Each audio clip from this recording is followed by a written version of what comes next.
ورسوله اللهم صل وسلم وبارك على سيدنا محمد وعلى آله وأصحابه أجمعين سبحانك لا علم لنا إلا ما علمتنا إنك أنت العليم الحكيم رب اشرح لي صدري ويسر لي أمري واحلل عقدة من لساني يفقهوا قولي رب يسر ولا تعسر تمم بالخير يا كريم أما بعد قال الله تعالى في كتابه العزيز بعد أعوذ بالله من الشيطان الرجيم ما كان محمد أبا أحد من رجالكم ولكن رسول الله وخاتم النبيين وكان الله بكل شيء عليما. Muhammad itu, kata Allah, bukanlah bapa seorang lelaki daripada kalangan kamu, tetapi Muhammad itu adalah Rasul Allah dan penamat siri Nabi Rasul yang telah diutuskan oleh Allah di atas muka bumi ini, dan dialah Tuhan yang maha mengetahui atas tiap-tiap sesuatu. Sadaqallahul Azim. Surah Al-Ahzab ayat 40.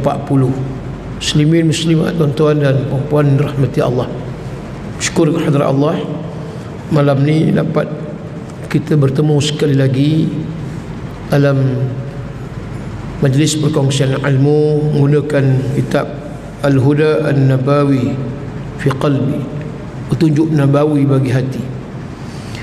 Dan insya-Allah kita akan menyambung pada muka surat yang ke-25, ke surat 25.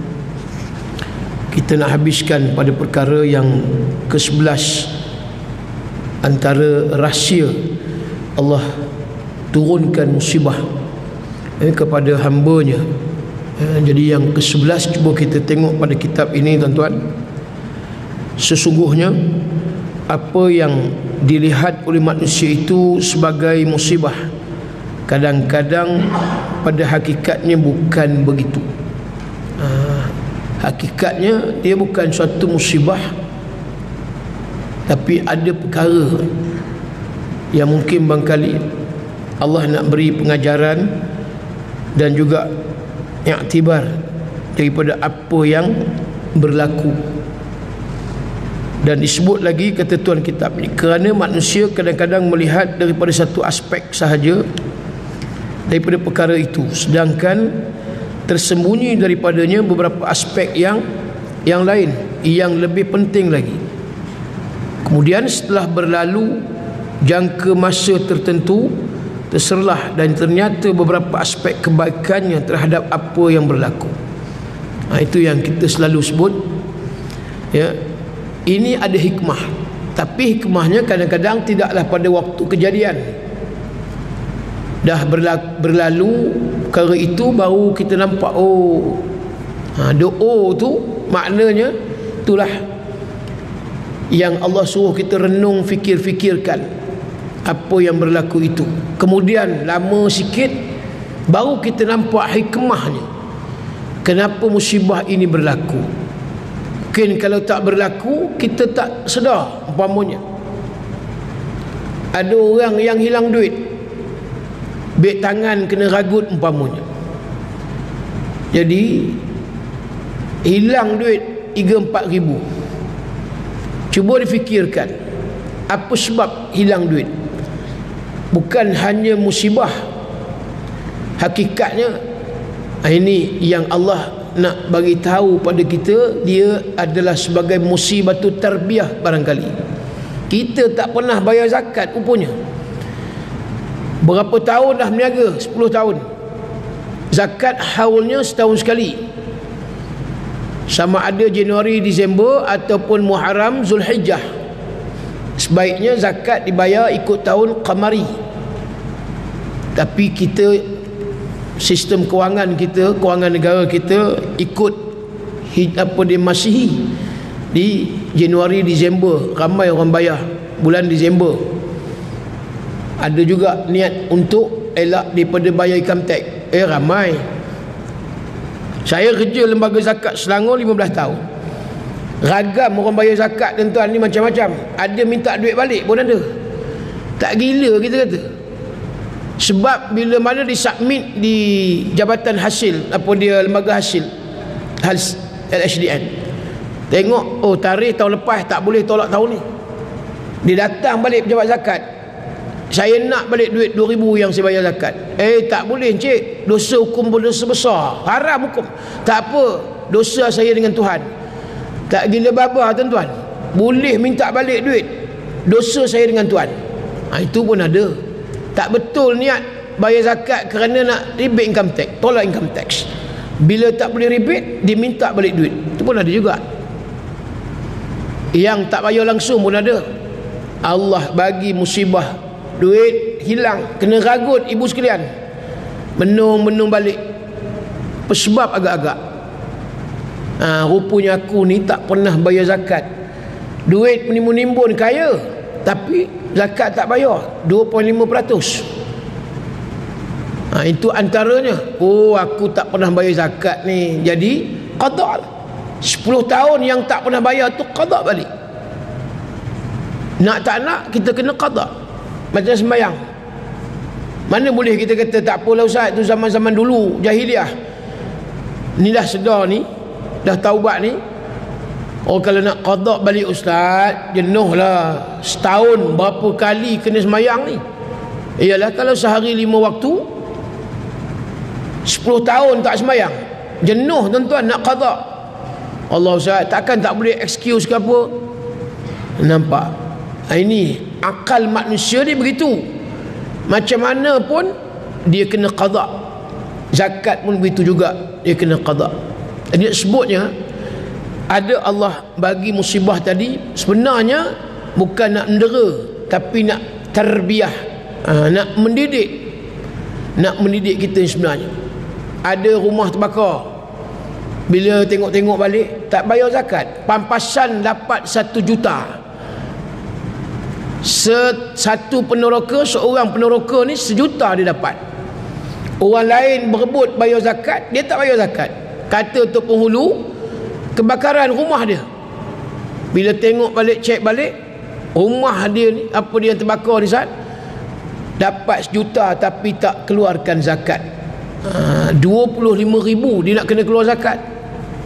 Tak nak dia banyak, tapi motorkar Mercedes, BMW boleh beli. Itu contoh.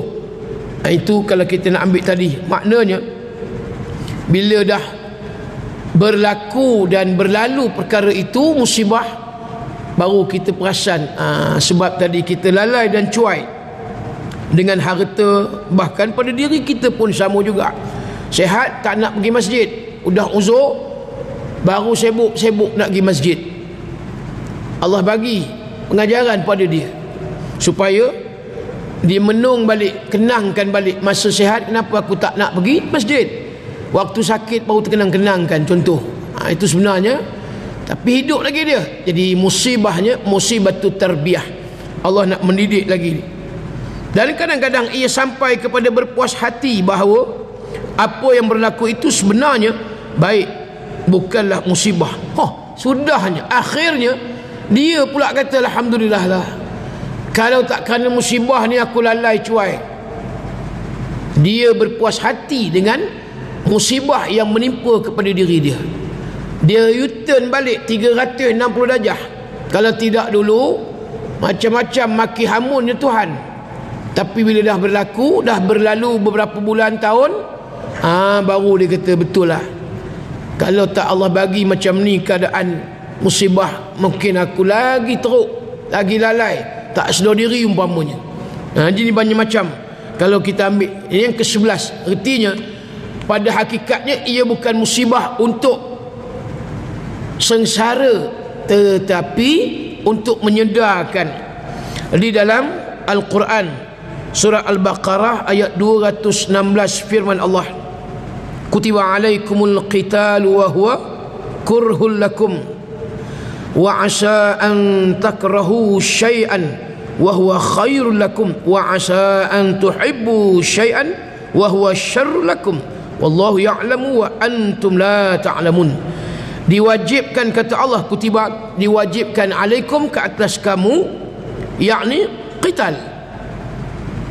Qatil ni bunuh, Dan bila tafsir qatil dalam Quran banyak tempat maka disebut berperang. Bila berperang ada yang membunuh, ada yang dibunuh dan ada yang terbunuh. Dalam surah Al-Baqarah juga ayat 190, wa qatilu fi sabilillah alladzina yuqatilunakum wa la ta'tadu innallaha la yuhibbul mu'tadin, kata Allah. Dan perangilah kamu apabila, kata Allah, kamu diperangi. Syarat bukan kita, bukan orang Islam yang memulakan dulu, tapi bila kamu diperangi. Banyaklah tafsir. Kalau sekiranya orang hina Rasulullah, adakah itu juga alladzina yuqatilunakum, mereka yang memulakan dulu? Tapi ulama di sini ada beberapa pandangan. Bila kejadian berlaku di Perancis baru ni, seorang pelajar dia tak tahan tengok Nabi Rasulullah SAW dihina dalam karikatur, gambar yang ditunjukkan oleh cikgu dia Samuel Paty. Dia tengok macam tu penghinaan terhadap Nabi. Dia tak tahan, tuan-tuan. Naik Syekh Wajibur Rahman, bahasa kita gitulah. Dia tak tahan tengok hina Nabi aku, hina Nabi aku. Sedangkan Sayyidina Ali bin Abi Talib waktu nak berlaku perjanjian Hudaybiyah dalam bulan Zulqa'dah tahun yang ke-6 Hijri, Suhail bin Amr, wakil bagi pihak musyrikin Arab Quraisy, halang rombongan Nabi daripada Madinah nak masuk Mekah. Bukan nak perang, tetapi nak buat haji umrah. Pisau bawa apa pasal? Nak buat sembelihan nahrul udhiyah. Dah bawa unta, kambing dan semua. Ini bukan pisau nak bunuh orang, ini pisau nak menyembelih. Asbah. Maka orang Mekah tak izinkan Rasulullah setelah 6 tahun, tuan-tuan, Nabi hijrah. Nabi tak pernah balik ke Mekah, tempat lahirnya. Jadi Nabi cuba nak masuk Mekah waktu itu, dihalang oleh puak-puak musyrikin. Akhirnya termeterai perjanjian, namanya perjanjian Hudaybiyah. Bismillahirrahmanirrahim. Di dalam kertas perjanjian ini, perjanjian di antara Suhail bin ini perjanjian di antara Muhammad Rasulullah dan Suhail bin Amr. Bila mana Suhail tengok di kertas tadi, tuan-tuan, nama Rasulullah, kata Suhail, wahai Ali. Ali bagi pihak Nabi, wahai Ali, sila tolong padam delete nama Rasulullah yang ada di kertas perjanjian tersebut, gantikan Muhammad bin Abdullah. Ali bila dengar macam tu punya bahasa Suhail bin Amr, dia suruh delete, erase, padam nama Rasulullah. Bangun Ali, tuan-tuan. Ini nak sebut tadi ni, yang hina depan anak murid dia. Pelajar tu etnik Chechen, Rusia, Chechnya. Namanya Abdullah Ashranov. Lain macam bunyinya. Abdullah tu okeylah, Ashranov. Jadi bila mana dia tengok karikatur Rasulullah ni, satu penghinaan, dia membayangkan macam itulah. Ali tadi bertindak, berdiri Ali, hei Suhail, tolong sikit, kamu suruh aku padam nama Muhammad, nak apa dia nama Rasulullah. Sedangkan nama Muhammad dan juga nama Rasulullah pada satu ayat yang saya baca tadi muqaddimah, maka Muhammadun aba ahadim min rijalikum walakin Rasulullah wa khataman nabiyyin wa kana Allahu bikulli syai'in alima.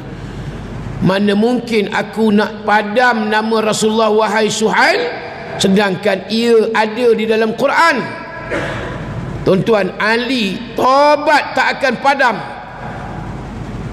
Kalau bahasanya pada waktu itu, tuan-tuan, sanggup Ali nak kata apa dia, nak balun, nak betul-betul ajar pada Suhail bin Amr Kita kata ada apa pada nama Rasulullah je disuruh padam, tapi nampak mempertahankan Nabi SAW ni tuan-tuan bukan hanya pada tubuh jasad Nabi.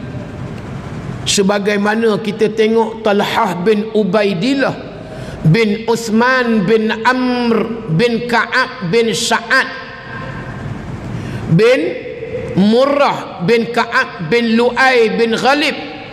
Itu nama keturunan Talhah bin Ubaidillah. Umurnya 16 tahun sudah memeluk Islam. Akan tetapi ibunya Sya'bah binti Hadrami bin Utbah bertindak menzalimi, menyeksa anak dia sendiri. Sebab apa diseksa?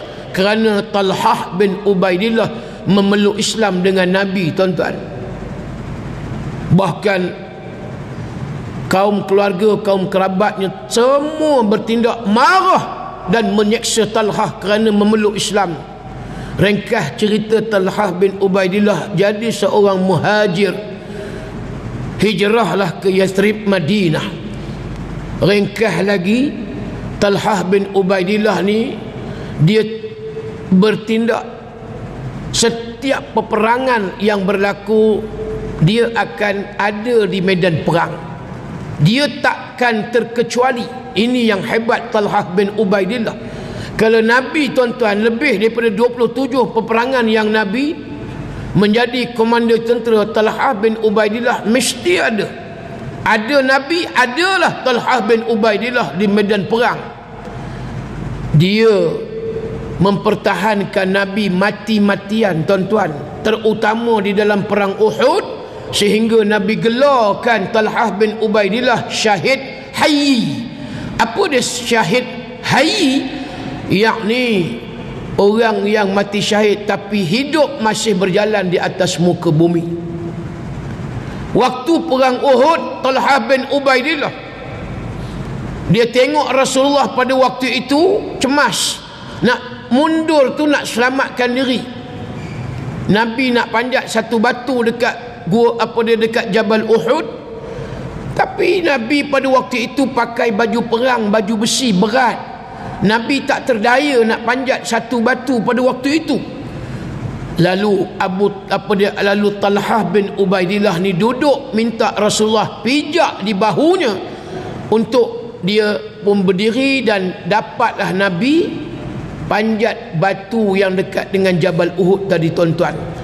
Kata Zubair Al-Awwam yang tak jauh dengan Talhah bin Ubaidillah, wahai Talhah, aku dengar Rasulullah sebut nama engkau Talhah bin Ubaidillah fil jannah. Allah, tuan-tuan, Nabi kata Talhah bin Ubaidillah ni syurga.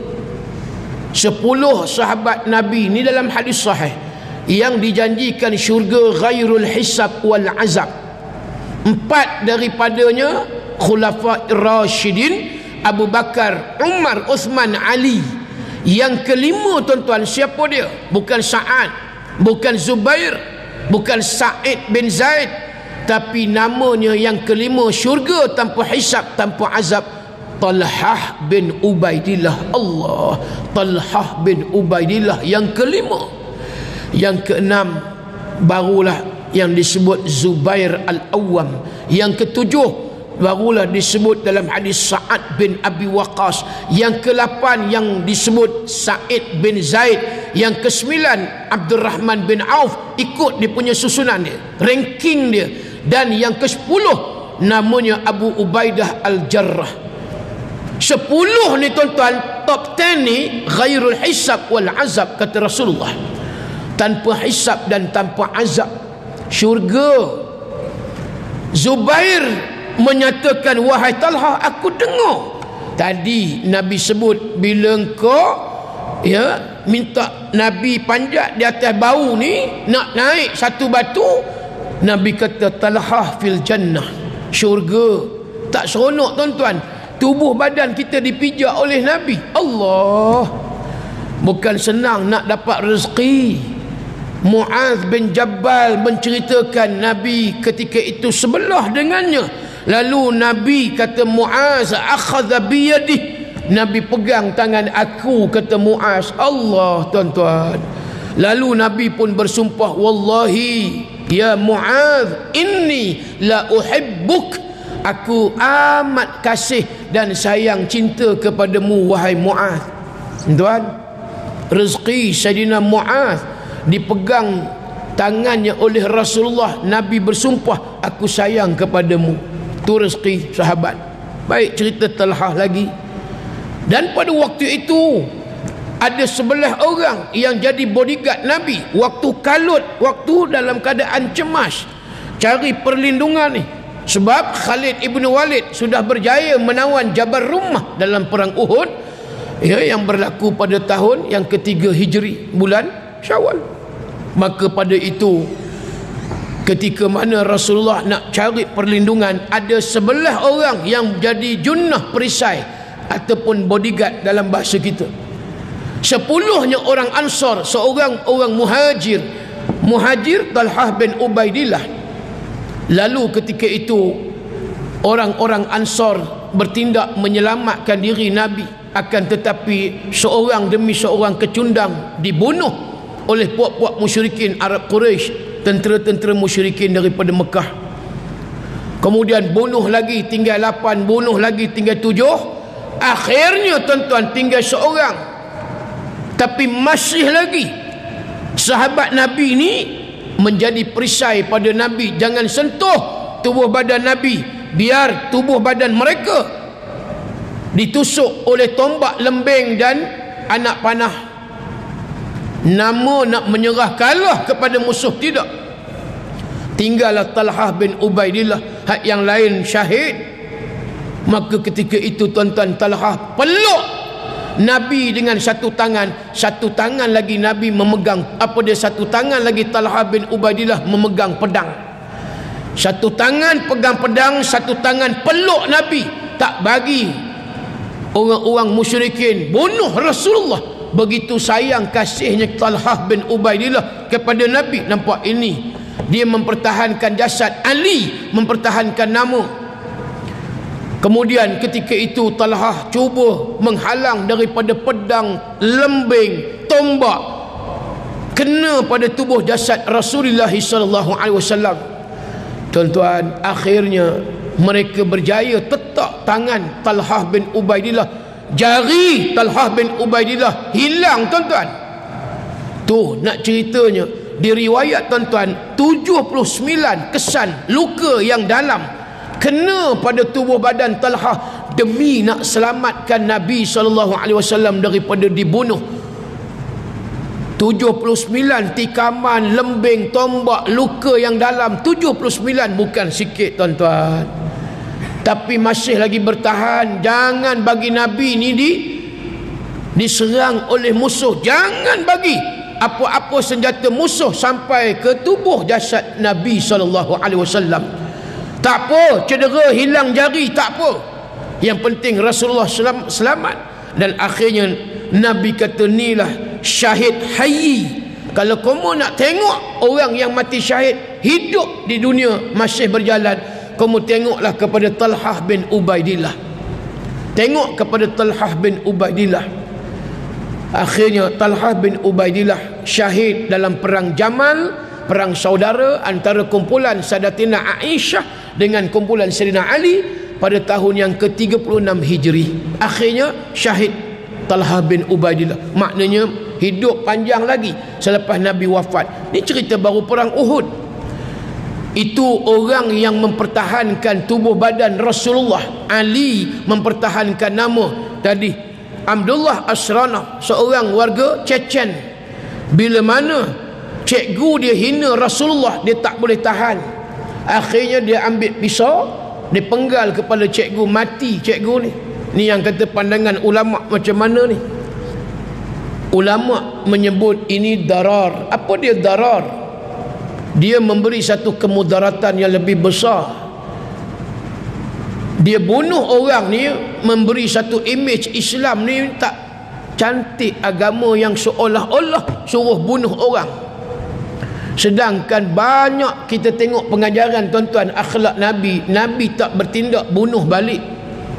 Wahsy yang bunuh bapa saudara Nabi dalam perang Uhud, Sayyidina Hamzah bin Abdul Muttalib. Wahsy baling lembing, kena rusuk Sayyidina Hamzah, dan Sayyidina Hamzah gugur syahid. Tetapi ingat tuan-tuan, akhirnya Wahsy, pemuda musyrikin ini, memeluk Islam dengan Nabi. Ada Nabi tolak. Kalau nak ikut dendam, wahai Wahsy, kamu bunuh pak saudara aku, paman pak saudara aku Sayyidina Hamzah, aku takkan terima keislaman kamu. Tak. Nabi marhaban wa ahlan, masuk Islam. Tuan-tuan, Abu Sufyan bin Harbi, bapa Muawiyah bin Abi Sufyan, khalifah pertama dalam kerajaan Muawiyah. Kerajaan Umayyah, Muawiyah bin Abi Sufyan. Bapa dia Abu Sufyan bin Harbi, ketua komander musyrikin perang Uhud. Tapi akhirnya Abu Sufyan bin Harbi memeluk Islam dalam peristiwa Fathi Makki. Isterinya Hindun yang pergi belah dada Sayyidina Hamzah, kemudian buat keluar jantung dan hati, lalu dia kunyah muntah balik. Hindun, isteri Abu Sufyan, mak kepada Muawiyah bin Abi Sufyan. Kata Muawiyah, mak aku ni cukup bahaya waktu dia jahiliah dahulu. Betul kata Muawiyah, anak dia, mak dia cukup bahaya waktu jahiliah. Orang lain tak sanggup nak kunyah hati, jantung orang yang dah mati, tuan-tuan. Tapi Hindun boleh buat. Dia digelar sebagai Akilatul Kibdah. Apa dia Akilatul Kibdah? Pemakan hati manusia. Digelar akala tu makan. Akilatul Kibdah, dia pemakan hati manusia. Akhirnya Hindun memeluk Islam dengan suaminya pada peristiwa Fathi Makki. Ada Nabi tolak? Ada Nabi dendam? Tak. Marhaban wa ahlan, Hindun masuk. Ketiga, Khalid ibn Walid pun memeluk Islam pada peristiwa Fathi Makki tahun yang ke-8 Hijri. Ada Nabi tolak? Khalid ibn Walid tidak. Marhaban wa ahlan, balik tadi.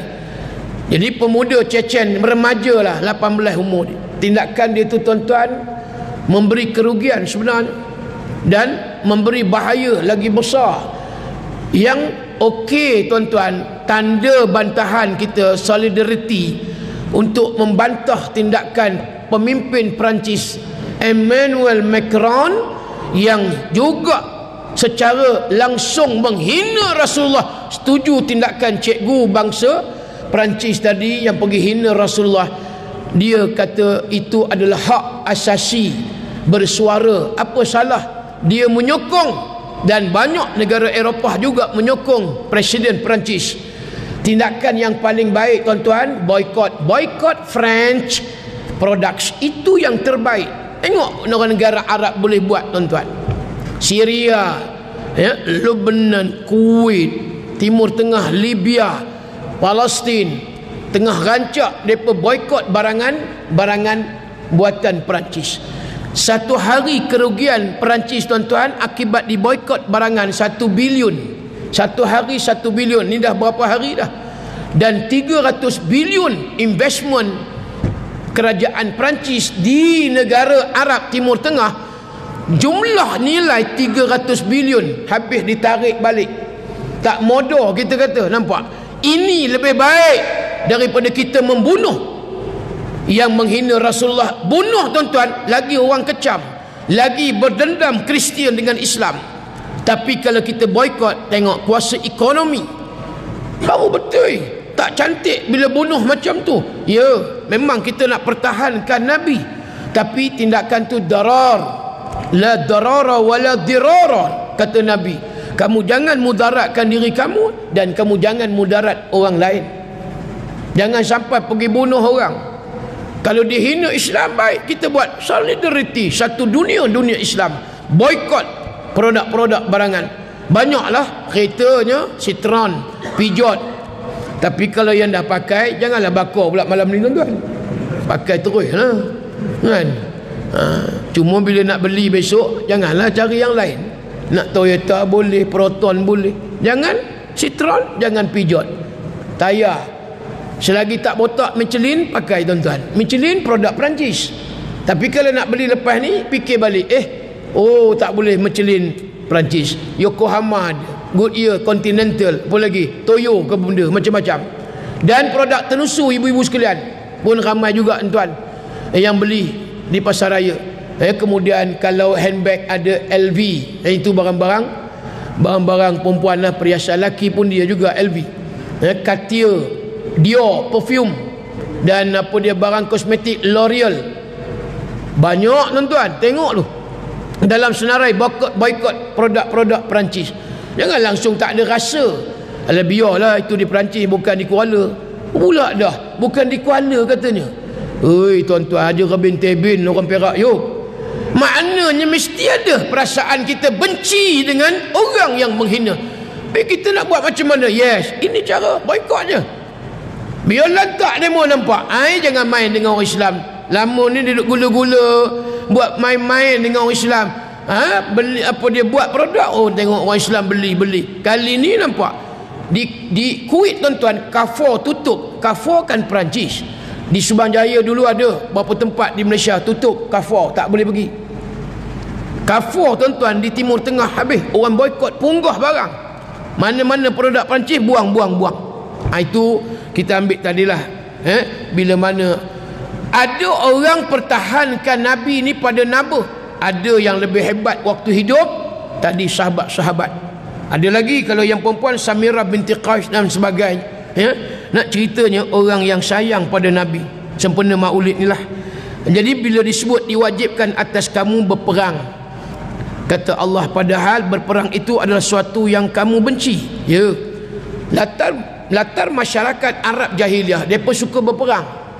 Sikit berbalah tuan-tuan, mereka punya gaduh, mereka bukan setahun dua, berpuluh tahun. Itu cara Arab. Sebab itu Aus Khazraj hanya dengan seekor unta 215 tahun. Aus dan Khazraj tak bersatu, bergaduh, berkelahi. Orang Arab memang suka bergaduh.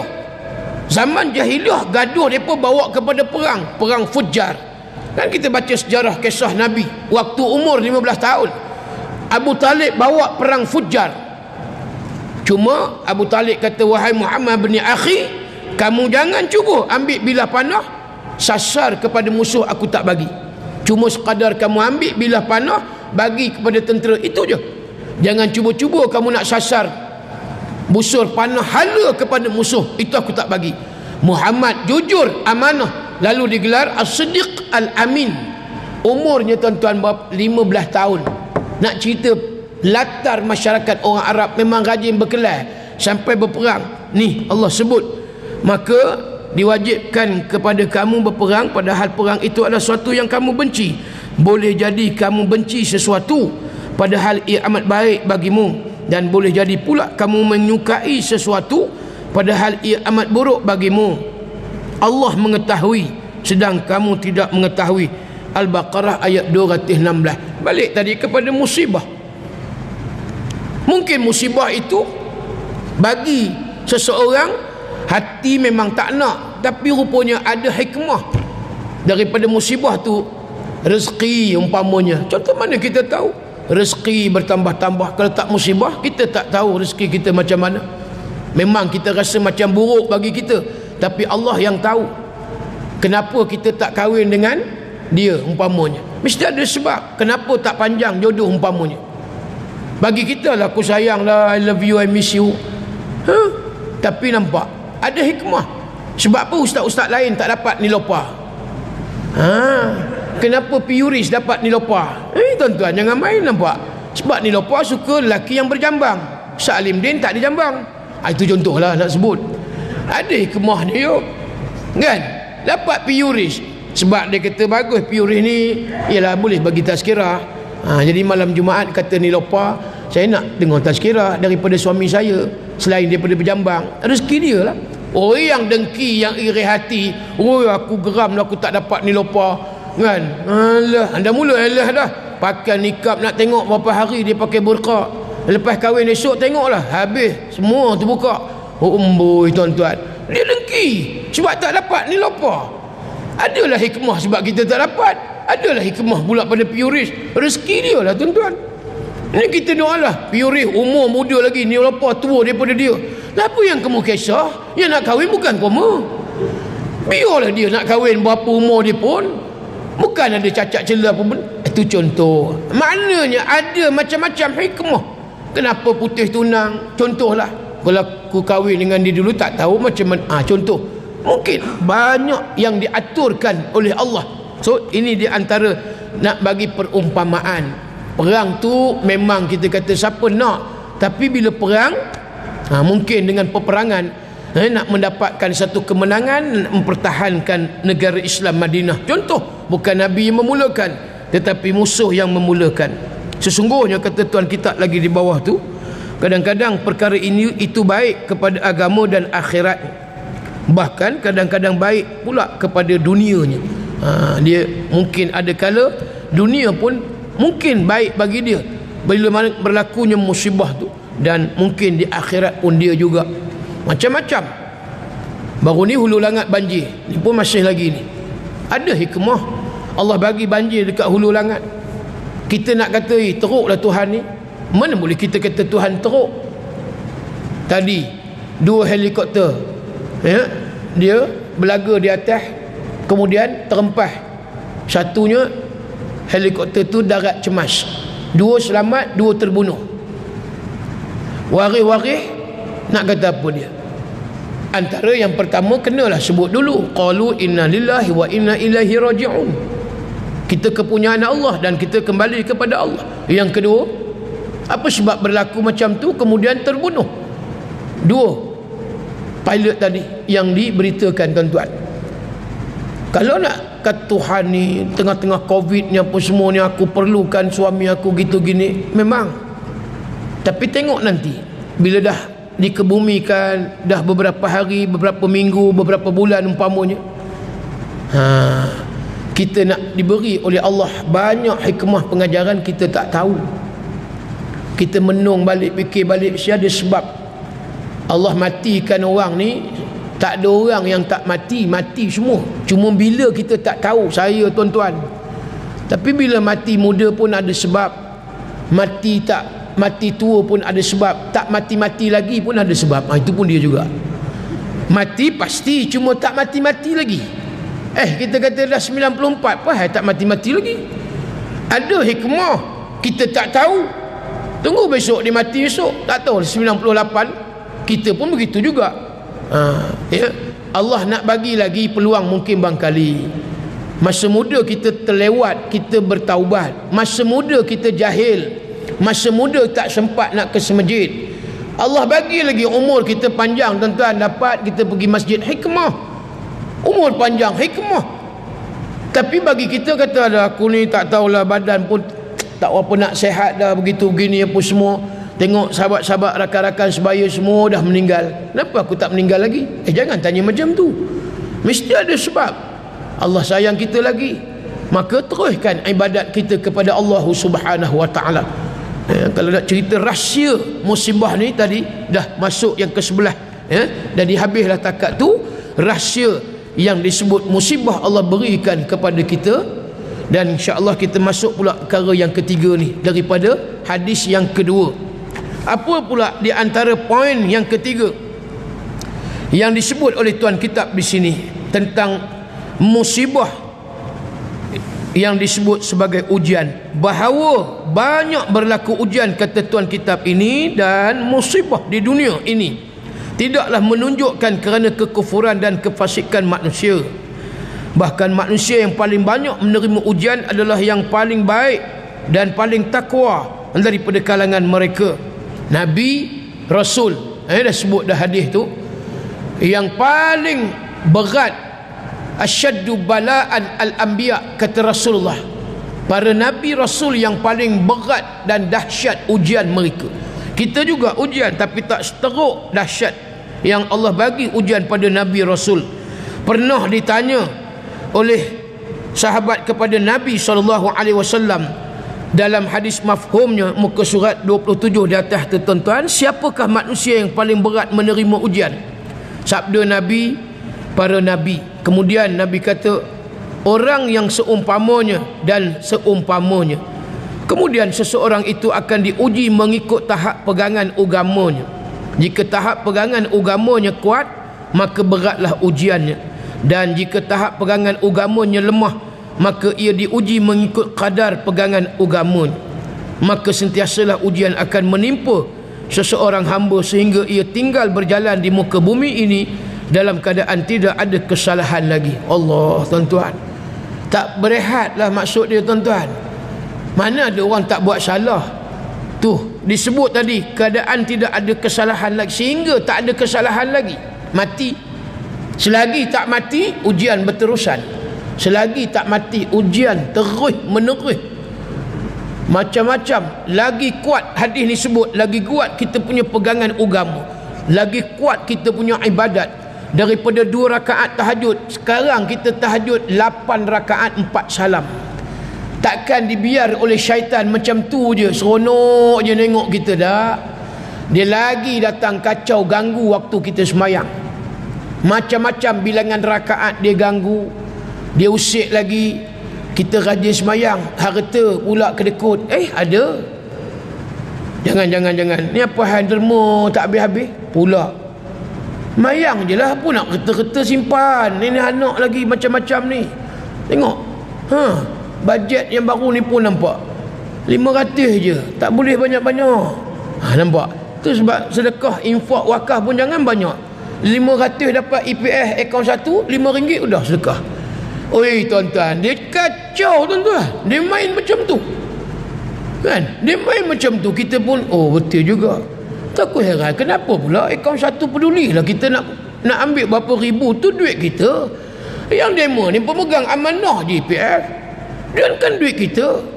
Ni pula simpanan hari tu. Hari tu apa benda, aku ni kira dah tua dah.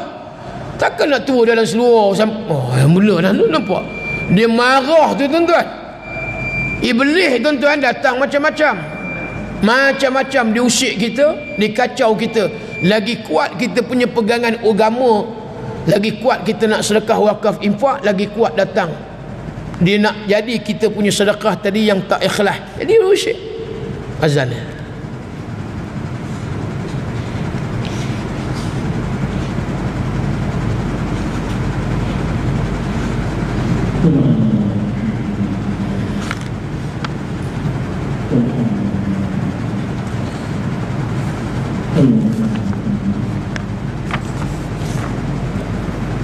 Allahu Akbar, Allahu Akbar,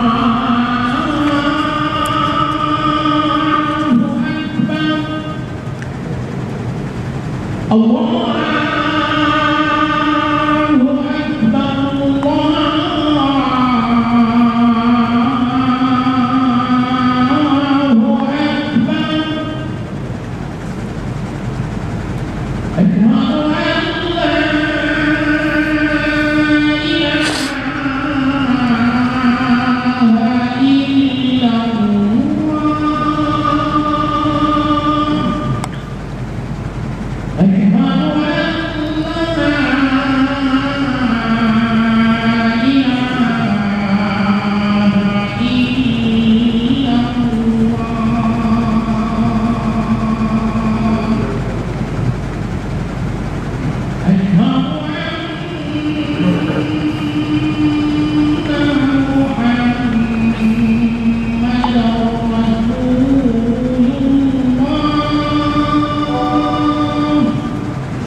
Salatul qa'imah Muhammad sallallahu alaihi wasallam.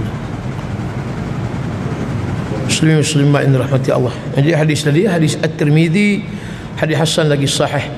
Kemudian di bawah itu kata tuan kitab, oleh kerana itulah kita dapati para pejuang kebenaran, mereka yang komited dengan apa yang diredai oleh Allah, mereka yang menolak penyelewengan terhadap agama Allah, mereka lah paling banyak menerima ujian yang sama ada pada diri dan harta mereka. Akibatnya sempitlah rezeki mereka, dipecat daripada jawatan-jawatan dan disekat kebebasan mereka, dilemparkan ke dalam penjara, dibawa ke tiang gantung, dikenakan berbagai azab siksaan. Ini antara. Memang kita tahu dah sejak daripada zaman Rasulullah lagi penyiksaan ni berlaku pada sahabat-sahabat. Ammar bin Yasir, bapa mati diseksa oleh puak musyrikin. Mak Sumayyah binti Khayyat mati diseksa. Kira tak ada yang mudah lah kalau kita tengok sejarah balik Mekah waktu zaman Rasulullah pada awalnya. Seksa belaka. Nabi pun diboikot ekonomi 3 tahun. Nabi ada duit tapi mereka tak nak jual barang pada Nabi. Macam mana nak sebut tuan-tuan? Seolah macam tak laku duit Nabi. Saja mereka buat boikot. Biar Nabi mati macam tu lah. Bagi mereka tu tak ada apa pun pada Nabi ni. Tapi Alhamdulillah, setiap manusia tu yang tolong agama Allah, maka Allah akan tolong balik pada dia. Biasanya begitu. Ulama-ulama pun begitu juga. Macam mana pun seksaan yang mereka buat pada ulama fuqaha, apa yang tak dibuat pada Imam Ahmad bin Hanbal, Imam Hanafi, Imam Maliki, Imam Syafi'i, semua melalui derita. Kalau nak sebut fuqaha ni, tak ada yang senang. Ambil yang dekat sikit, Hamka 2 tahun dalam penjara. Apa yang mereka tak buat pada Hamka? Pengarang kitab La Tahzan, Dr. Ain Abdullah Qarni diseksa. Begitu dipenjara kat setahun sebab anti dengan Amerika, anti dengan US. Bukan kata dulu, sampailah sekarang. Mana-mana ulama yang nak hidupkan Islam tu antara. Ingat lagi almarhum Datuk Ishak Baharum, Allah, mufti Selangor dulu tuan-tuan, lembut pukul 6 petang di TV 1 RTM. Ingat lagi punya lembut, dia bagi jawapan dalam siri soal jawab hukum setiap hari ataupun seminggu berapa kali. Datuk Ishak Baharum punya lembut macam tu, akhirnya dipecat sebab hal ratu cantik aja tuan-tuan. Nampak ni disebut tadi, tak nak anak bangsa Melayu Islam ni yang menggadaikan maruah macam tu jadi ratu cantik. Maka perlunya diambil tindakan undang-undang. Memang dah ada enactment EJSS, enactment jenayah syariah Selangor. Satu, berpakaian tak sopan. Yang kedua, berkelakuan tak sopan di hadapan orang ramai. Memang ada dah tuan-tuan. Kalau tak tutup aurat, pakai seksi, memang boleh ditangkap, ditahan, didakwa. Yang kedua, berkelakuan tak sopan di depan orang ramai, bercium, Melayu-Melayu umpamanya, raba. Tu bila mana ratu cantik kan pakaian tak sopan, pakaian renang dan macam-macam, arah tangkap. Dengan pengarah Datuk Nahwari Hashim pun kena, dengan Mufti Selangor pun kena waktu tu. Ingat lagi tuan-tuan. Tapi ada Datuk Ishak Baharum heran. Lagi sedap dia berceramah, Kulu Kilir, Kedah, Johor, merata satu Malaysia waktu itu dia ceramah. Tak berhenti sampai saat kematian. Saya dapat berita kematian di hospital Sungai Buloh. Saya bergegas tuan-tuan pergi hospital Sungai Buloh waktu itu. Masa tu kerja Lembaga Zakat Selangor lagi. Pergi tuan-tuan, Allah, bila rasa di dahi panas dan peluh di dahi tu panas macam baru lagi meninggal dunia. Tanda yang kita kata husnul khatimah. Ingat lagi waktu itu, cium, panas lagi, muka ni panas lagi, walham meninggal dah berapa jam dah. Itu tanda mati husnul khatimah. Tu orang yang nakkan Islam, mereka terpaksa menghadapi berbagai-bagai dugaan ujian, dilempar dalam penjara dan sebagainya. Inilah sunnatullah. Sunnatullah ni peraturan Allah yang berlaku kepada mereka sejak dulu. kini dan akan datang. Yang demikian itu tidak lain melainkan supaya menjadi bukti kepada orang lain dan supaya dapat angkat darjat mereka dalam syurga yang kekal abadi. Kadang-kadang kata tuan kitab lagi di bawah itu, setengah orang merasa pelik dengan hal-hal seperti ini. Bagaimana para nabi menerima ujian paling berat? Tidakkah patut ia berlaku sebaliknya? Kalau ikutkan nabi Rasulullah kan kekasih Allah, patut Allah sayang pada dia. Ya, ujian itulah yang Allah sayang. Kalau tak ujian, Allah tak sayang. Baik itu bila kita menerima musibah, kena ubah kita punya kita punya mindset ni. Jangan kita, ini kecelakaan ni, ada benda yang tak elok ke aku buat sebelum. Tak, tanda Allah sayang. Sebab itu Allah bagi musibah itu dan ini. Kita akan ingat Allah balik, astaghfirullahalazim, astaghfirullahalazim. Jadi begitu kata tuan kitab ni, bermakna ujian itu adalah tanda Allah sayang pada diri seseorang. Sebagai jawapan kepada yang demikian itu, lihatlah contoh tentang ujian yang terpaksa dilalui oleh pelajar-pelajar di institusi pendidikan. Ujian mahasiswa mesti lebih susah dan berat daripada ujian pelajar pada peringkat menengah.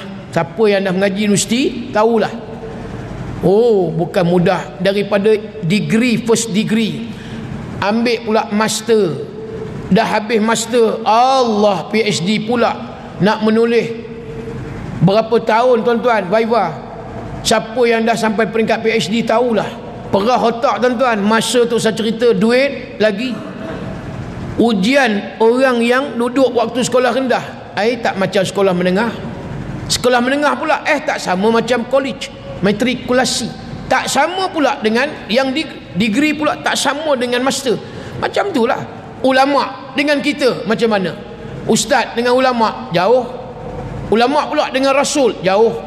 Dia ada dia punya stage, dia tingkat-tingkat dia. Macam itulah maknanya. Lagi kuat pegangan agama, lagi iman kita kuat, ujian sudah tentu akan kuat lagi. Sekiranya ada orang mengatakan bahawa sepatutnya ujian itu lebih mudah apabila tahap pendidikan pelajar itu bertambah tinggi sebagai penghargaan dan galakkan kepada mereka, tentulah tidak ada siapa yang menyetujuinya. Mana boleh dah masuk universiti, bagilah soalan macam sekolah rendah. Gila ke apa ke? Mesti soalan lebih lagi lah dah peringkat universiti. Takkan nak bagi sekolah menengah punya soalan. Contoh gitu. Macam kita lah yang dah belajar tinggi macam ni, dengan orang yang tahap masih lagi fardu ain, tak sama lah tuan-tuan. Sebab itu kita dah mengaji lama. Tengok kadang-kadang sesekali kan, bahasa Arab kita pun dah ada lah sikit improve. Umpamanya kalau ustaz tu sebut ibadah mahdah, apa benda ibadah mahdah, kita dah faham dah naik dah step. Ibadah mahdah ni makna yang fardu, ghairu mahdah yang bukan fardu ataupun disebut umum, ibadat kategori umum, baca Quran, makan, berpakaian, itu yang ghairu mahdah. Bila sebut ibadah mahdah, semayang, puasa, zakat, haji, menuntut ilmu, jadi adalah sikit kefahaman dan pengertian daripada bahasa-bahasa tu. Kita dah orang kata apa, dia peringkat amatur kan. Kita tak nak lah lagi sampai soalan, ustaz, nak tanya ustaz, kalau kita puasa, kentut batal tak puasa dalam bulan Ramadan? Contohlah. Takkanlah tuan-tuan kita yang dah mengaji lama nak tanya soalan kentut batal ke tidak ketika mana kita puasa. Mestilah kita kata soalan tu upgrade sikit, naik atas sikit. Ertinya macam tu lah ujian manusia ni. Lagi kita punya tinggi kedudukan agama kita, lagi kuat. Dan habiskan sikit lagi di belakang 28 muka surat. Demikian jugalah manusia ini, apabila tahap keimanannya bertambah tinggi dan sempurna, maka ujiannya bertambah besar dan berat. Namun begitu balasan kepadanya bertambah banyak, kedudukannya di syurga pula lebih tinggi. Itu pun beza. Sampai kedudukan di syurga pun beza tuan-tuan. Sebab itu Nabi di penthouse paling tinggi tingkatan syurga, Nabi penthouse. Kita syurga juga di bawah. Macam itulah tuan-tuan. Sauban radhiyallahu ta'ala anhu punya tawaduk. Sahabat Nabi kata, ya Rasulullah, aku khawatir, takut aku masuk syurga juga, engkau syurga juga ya Rasulullah, tapi kedudukan aku dengan engkau jauh beza ya Rasulullah. Kata Sauban, tu sahabat Nabi yang kurus kering sebab terlalu rindu dengan Nabi, tuan-tuan. Dan disebut di bawah itu, akhirnya disebut, seperti mana juga mahasiswa di universiti akan memperolehi ijazah yang lebih tinggi apabila ujian mereka lebih susah. Ini sebenarnya suatu hal yang logik dan diakui, tidak sebalik. Itu hukum akalnya, gitulah. Lagi tinggi dia punya kedudukan ngajinya, maka ujian pun lagi tinggilah, soalan-soalannya pun lagi tinggi, lagi mencabar. Mudah-mudahan yang ketiga kita dah habis poin, insya-Allah kita sambung yang keempat pula. Antara apa lagi hikmah musibah ataupun berkait dengan musibah, ujian musibah yang diturunkan oleh Allah kepada orang-orang yang beriman. Wallahu alam. Jadi tuan-tuan, ada lagi yang nak niat wakaf pada arwah, ataupun niat wakaf untuk diri kita, tabung mak tahfiz Al-Khalidiyah yang saya sedang usahakan tu, masih lagi memerlukan sumbangan dana untuk menyiapkan 2 tingkat bangunan, tuan-tuan. Ada di belakang. Siapa yang berhajat nak wakaf, nak infak dan zakat, boleh masukkan dalam tabung tu, ataupun nak serah sendiri pada saya pun boleh lepas solat insya nanti. Dan yang dah menyumbang, saya doakan mudah-mudahan Allah Subhanahu Wa Taala murahkan rezeki tuan-tuan, dan begitu juga Allah akan gantikan apa yang tuan-tuan hulurkan, sumbang dan beri harta yang ada itu demi untuk anak-anak Islam orang kita, yang kita kata anak-anak belajar tahfiz ini mereka nak hafal Quran. Besar pahala tuan-tuan. Mudah-mudahan insya-Allah kita kongsi pahala juga.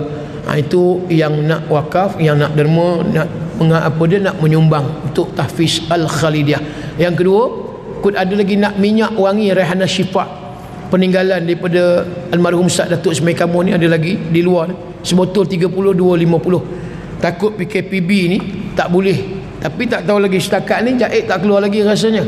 Tadi baru Melaka dah keluar dah dia punya SOP. Ada dah belum?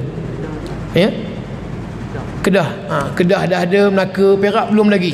Melaka nampaknya seperti biasa, mengikut kapasiti luas masjid, dan kuliah dibenarkan, kuliah subuh dibenar.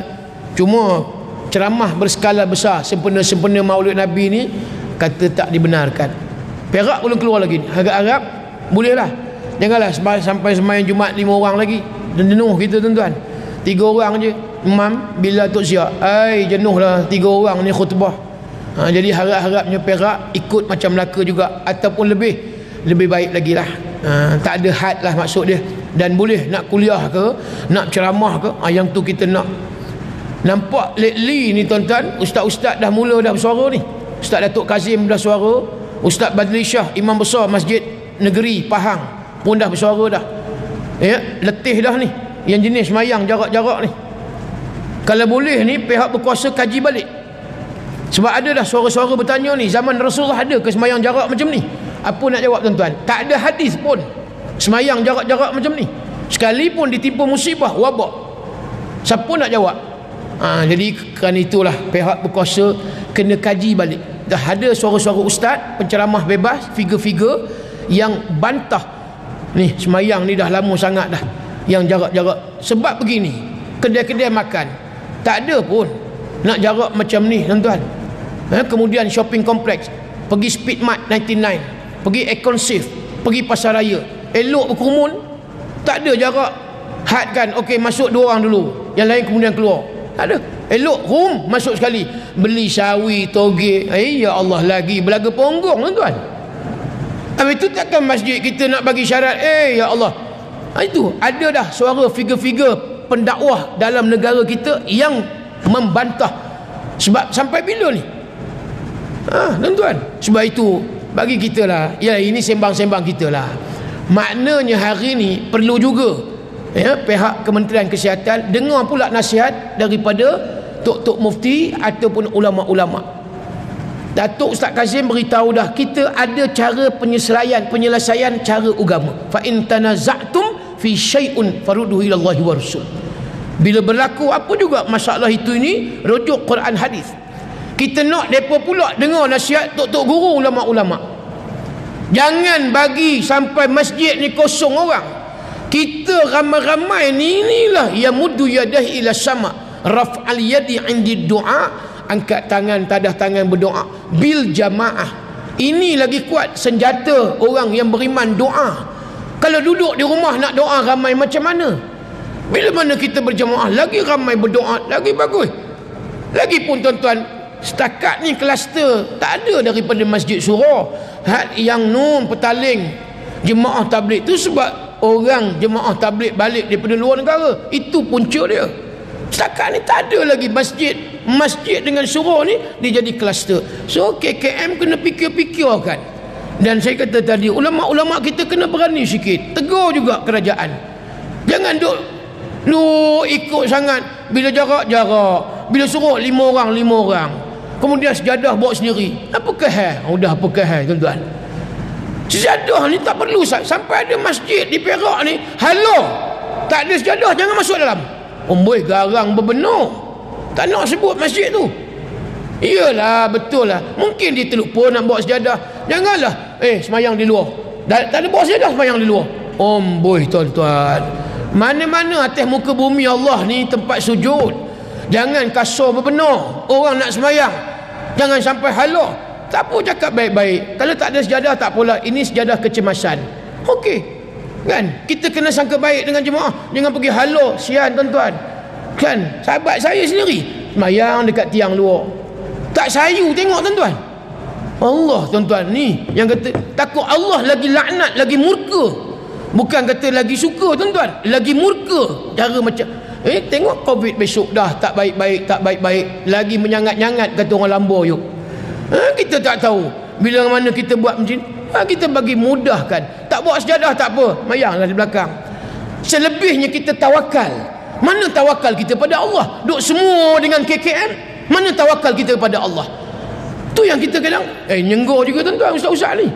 Itu yang nak sebut. Sebab kita banyak terlalu tunduk kepada peraturan SOP yang dibawa oleh pihak KKM. Kita boleh turut, tapi ulama pun ada mereka punya peranan. Dan kita jangan kata tak ada unsur kerohanian di dalam COVID. Ada.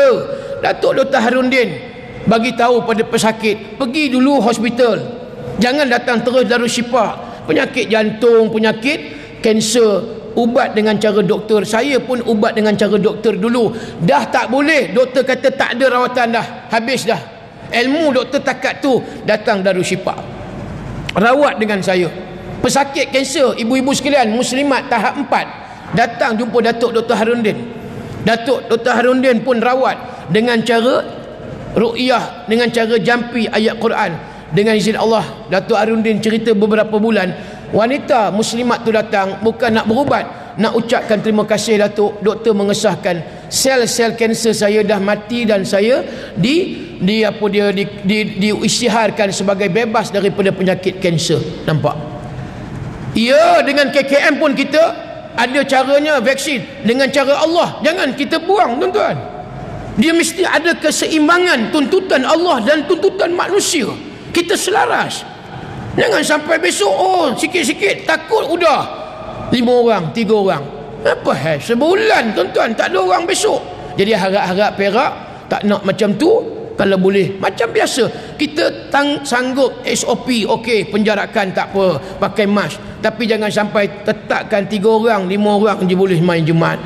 Tuan-tuan, kita takut kemurkaan Allah yang banyak daripada orang kata daripada sesuatu yang baik yang kita harap. Ini sebagai luahan para ustaz. Ramai dah sekarang tuan-tuan. Saya bila dengar Datuk Badli Shah, imam besar Masjid Negeri Pahang, dia pun menyenggur juga tuan-tuan. Bila kita masih lagi duduk jarak-jarak macam ni, adalah komen-komen yang kita kata betul juga. Sampai bila Datuk Kazim Elias kata, sampai bila kita nak takut sampai macam tu? Kita kena kaji balik. Jangan terlalu tunduk sangat. Berjaya Barat ni tuan-tuan, Berjaya Barat, mereka seronok tengok, nampak. Padahal sufufakum istawu wa'tadilu istaqim rahimakumullah. Udah tak ada rapat-rapat, luruskan je. Kemudian tadi kita nak balik, kalau boleh asal, biarlah. Ya, walaupun kita kata ya penjarakan tu betul, tapi di kedai-kedai tak ada buat penjarakan. Kenapa boleh? Kemudian pasar raya tak ada penjarakan, boleh.